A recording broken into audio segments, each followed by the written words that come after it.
Kruger in for Shasky.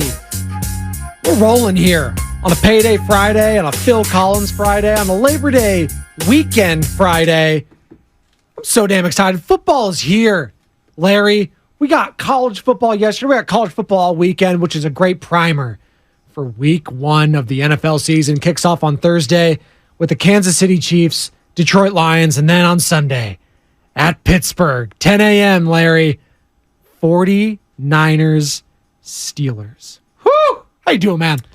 Oh, man, I'm fired up. The one thing, did you see Mike Tomlin's record week one and what he is? I mean, he's like 13-2 or something like that, and like 8-1 when week one's at home. I mean, they are they may not be a tougher draw than the Steelers at Heinz Field in week one. And I know they don't call it Heinz Field anymore, but I'm calling it Heinz Field.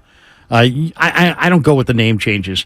Whatever the original name is. It's like Acrisure or something now. Yeah, I hate that. I'm going, it's Pac Bell Park. Yes. It's down the street. Totally. It's like, I can't. You want to switch your It's the Oakland corporate, Alameda County Coliseum. Yeah. It's not the Ring Central Coliseum. Yes. I'm not a play-by-play guy. I'm going to go with what I originally call it. I'm going to call you Spadoni. I don't care if tomorrow you're AT&T Spadoni. You're just Spadoni to I'm me. for sale. There you go. 888-957-9570. That's the number. We're going to be joined by Mike Yam of the NFL Network here shortly. Talk some big storylines in the NFL and get his thoughts on some of the bigger storylines as it pertains to the 49ers.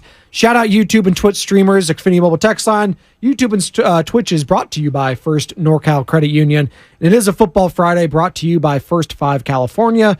To learn 4 things you could do to overcome toxic stress, go to first5california.com.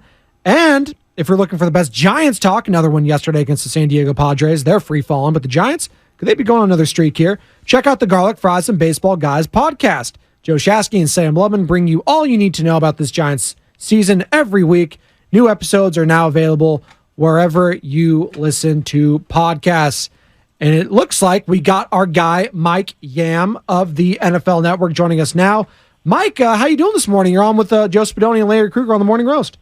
Joe, always good to hear your voice, man. Larry, I appreciate the you guys inviting me on, and we are almost here. I cannot actually wait for week one to finally arrive. We're so excited. You got the little taste. College football gives you that little taste of football action. You got Friday Night Lights happening here, all the high schools across America, and then next Thursday, you got the Kansas City Chiefs and Detroit Lions kicking off, the defending champs taking on the young upstart Detroit Lions. So we'll start here as it pertains to the San Francisco 49ers. Sure. It's been dramatic, to say the least, what's going on off the scenes with the quarterback situation.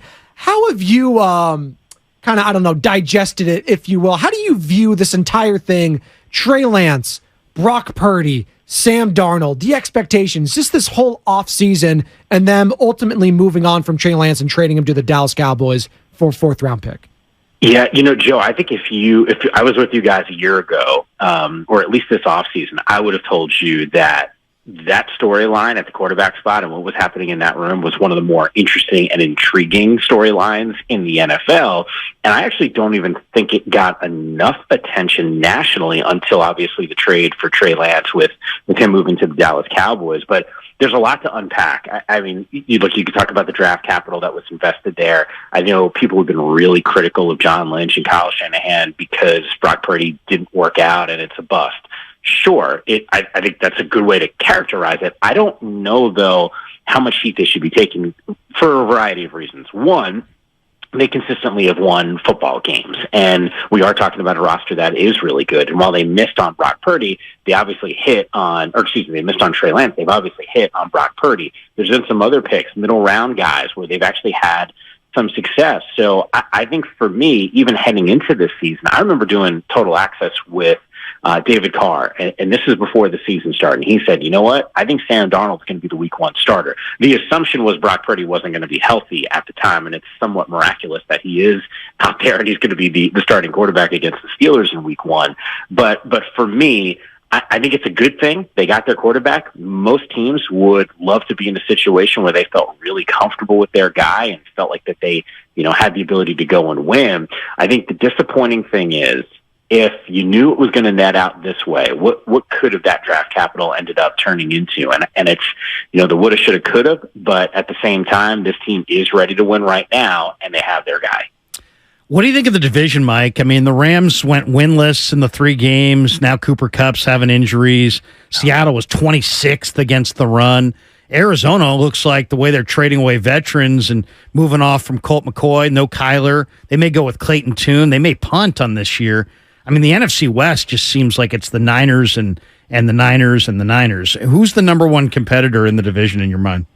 Larry, to me, it's Seattle, and I would push back slightly, and I've actually thought Seattle was one of those teams that potentially could be a dark horse in the NFC. I know what you're talking about in terms of some of the issues that they had defensively, especially against the run. Bobby Wagner coming in and coming back, leaving that Rams team, which obviously is a blow for that LA squad. But I like what that team has been able to accomplish in the draft the last 2 years. They're long, they're athletic, they're rangy on the defensive side. What they did this past season, this past draft, strengthening that defense with Witherspoon. I love that pick. And then JSN on the offensive side. I mean, that trio of wide receivers is up there near the top in the NFL. So I like Seattle as a dark horse team. I still think the Niners are the team to beat, and there's I don't think there's much of a debate that's there. But I do like the way the Seahawks are constructed right now. And the reality is, not even just in this division, but the NFC as a whole, there's not the depth of elite teams. So, if you and I were having this conversation and we were talking about Seattle and the AFC, I'd probably pump the brakes and be more aligned with how you're thinking about them. But to me, I just think the NFC as a whole is not quite the AFC. And because of that, and especially in that division, Seattle to me is the clearest threat to the Niners. Mike Yam joining us here on the Morning Roast. Spadoni and Kruger in for Bonta and Chasky. Mike Yam of the NFL Network. And Mike, I'm looking at this Week 1 matchup against the Pittsburgh Steelers and the coaching matchup. I mean, you got Mike Tomlin. This guy has been there for 16 years? This is his 16th season? Kind of unbelievable. He's got the Super Bowl, obviously. Never had a losing season there. And I was actually just kind of thinking, what Kyle Shanahan has been doing here in San Francisco has been pretty special the last few years. Yeah. But there still seems to be this perception of him not being able to, win the big one. What's your perception of Kyle Shanahan amongst some of the better head coaches in the league? And I put the Tomlins up there. He may not be an X's and O's guy, but he does everything. I think of a leader of men when I think of Mike Tomlin. I think if you ask a lot of 49er fans that, when you think of Kyle Shanahan, I think of X's and O's, but they don't see that leader like a Mike Tomlin. Is that a fair assessment? And what are your overall thoughts on Kyle Shanahan? It's a good description, what you're describing. I never really thought of it that way, because I think there's so many different coaching styles that you're going to see in not only just the NFL, but every sport in particular. And there's no, I don't think there's a rhyme or reason to say, hey, one way is better than another. Clearly, there are certain players who are going to respond to certain types of coaching methods that are out there. I think you're spot on Mike Tomlin and being a guy that, is a real leader of men. I think that's a great way to characterize it. Everyone that I've talked to that's either played in that organization or knows Mike personally would agree with that assessment. And on the flip side, you're right. Kyle Shanahan, I don't necessarily think about him that way. I do think about his biggest strength, which is X's and O's. As we watch these games every single Sunday and watch the Niners on the field, the creativity that's on display is ridiculously impressive. And the fact that they haven't had a Patrick Mahomes, a Joe Burrow, a Jalen Hurts, for example, and at that quarterback spot, and yet we're still talking about wins consistently and getting to NFC championship games. I mean, hell, who knows? If Brock stays healthy last year against, Philadelphia, maybe we're talking about them playing in the Super Bowl, maybe even winning the Super Bowl. So I'm with you. I don't think it's an indictment on Kyle. I just think the strength of how I view him is the acumen, what's happening, under that straight brim baseball cap, and just sort of the X's and O's there. I'm really excited for some individual players as well. Give us the national perspective on Anthony Richardson. Colts just named him the captain today. To me, he's very, very special. And then I kind of like what I've seen this summer from Bryce Young and Carolina. I didn't like the idea to move, to move for the Colts to move off of Frank Reich, but now he's in Carolina, and I think that's a nice fit. Give me your thoughts on the two young QBs. So from a Richardson perspective, I love what you're saying because I agree with you. I think of all the quarterbacks in this class, and we can extend it out to the Will Levises and the DTRs of the world, Richardson, when he's out on the field, there's clearly something unique and special about that skill set. It was an appetizer. Watching him at the combine and putting on sort of like a freakishly, unseen performance that we've seen from a guy his size. And, it's not to make this a Trey Lance conversation and circle back, but, I'm just thinking about the mobility and the skill set and what Trey was supposed to be. And when I watched Trey on the field in the limited time we got to see him, and then I watch Anthony Richardson in just the preseason, I go, man, like, there is a different level of athleticism. The size and the profile for Trey was kind of similar, at least in my mind, the way they look on the field, but the movements are certainly different and advantage Anthony Richardson in that situation. But I get concerned the Jonathan Taylor aspect of this not being in that backfield, I think plays a factor. I think you can make the case between he and Bryce Young. He's got the best wide receiver on his side, and Michael Pittman. I know Adam Thielen is a great veteran, but I think Pittman is still ascending in his career. And from a Bryce Young perspective, I know it's well chronicled. He took a lot of hits in the preseason, and everyone talked about his size and his build. I just hope from a schematic standpoint, Frank Reich is putting Bryce Young in situations where it's quick releases and he's not taking that abuse. And hopefully that offensive line continues to play well. But, it's funny, if you watch Robert Saleh's Jets in week 3 of the preseason against the Giants when Rodgers made his debut, those first passes, that ball is out insanely fast. I think there was this concerted effort to make sure, and there were some moments obviously where Rodgers had to scramble, but I think there was a concerted effort to make sure that Aaron wasn't going to be taking hits. And I hope that's the same for Bryce.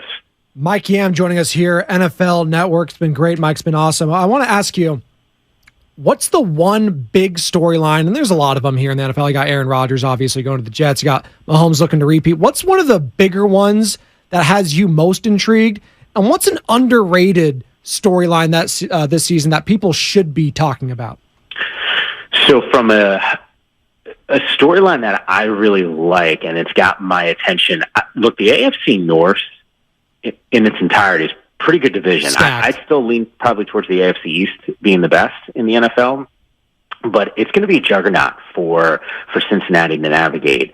I like Baltimore, guys. I really do. I think this is a real opportunity for Lamar Jackson to silence the critics and say, you know what? I do have the ability to throw the football down the sideline and deep and hit some of these guys. This is the best wide receiving core that he has ever had, and the talent is there, so there's no more excuses at this point. I think Baltimore, for me, is a team that I'd feel really good about. And then from a underrated standpoint, they were a playoff team a year ago, and it was a catastrophic loss in the postseason. But I do look at the journey that Brandon Staley and the Chargers have been on, and I don't know how many teams could have navigated the amount of injuries that the Chargers navigated. Slater on that offensive line, Keenan Allen, Mike Williams all missing time, Bosa missing time. One of their, key additions last offseason in J.C. Jackson with that catastrophic knee injury, and it's awesome to see him back out on the football field. But I would watch out from a Chargers perspective. I think I'm probably a little bit higher than most on LA. I talked to John Lynch and Kyle Shanahan the other day, and they both said we're not trading Nick Bosa. But every day that this doesn't get done, it makes me wonder if there'll be another team that will try to come in the 11th hour and make a big play. What's your thoughts on Bosa? Are we going to see him at Heinz Field week 1?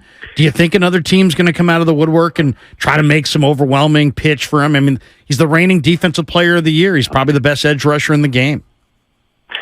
What am I missing on this, guys? I first of all, let's back up for a second. The other day we were talking about this on Total Access. I actually think that this is the most underreported story in the NFL. You just said it. He is the reigning defensive player of the year. This is a roster that's ready to win right now.